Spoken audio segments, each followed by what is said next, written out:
Dans l'actualité en Champagne-Ardenne, la foule des grands soirs hier à Reims pour la parade nocturne des fêtes joanniques.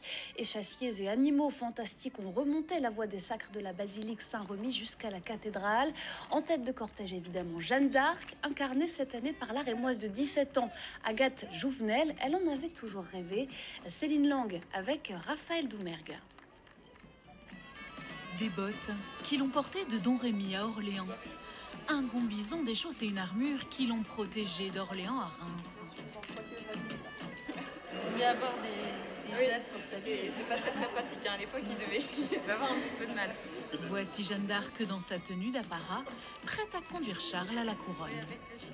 Je suis partie d'une base historique en ajoutant des petits détails un peu magiques parce qu'il y a l'aura de Jeanne qui est assez importante. Donc c'est un mélange des deux.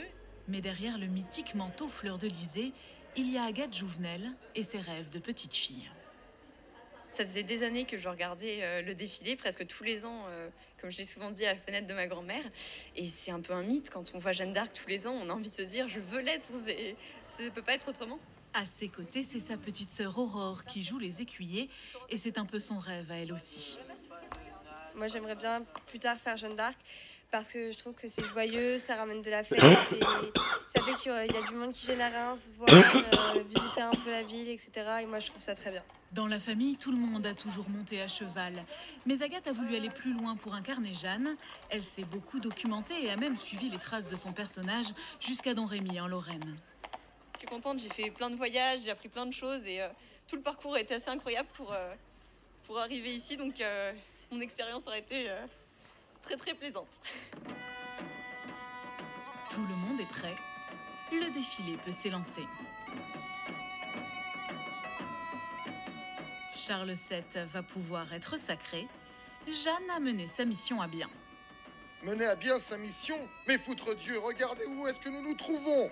Alors, n'était ce point-là le plan initial? Certes, mon roi, certes, tous les rêves d'aujourd'hui ont bien été réalisés. Le pire, c'est les enfants. Quand on les regarde et qu'on fait coucou, les yeux s'illuminent. On dirait moi quand j'étais toute petite. Ça me rappelle, ça me fait beaucoup d'émotions. Il est déjà 22h45. Le charme se rompt. Devant Régalia, Jeanne est redevenue Agathe. Des souvenirs plein la tête et des rêves médiévaux plein les yeux.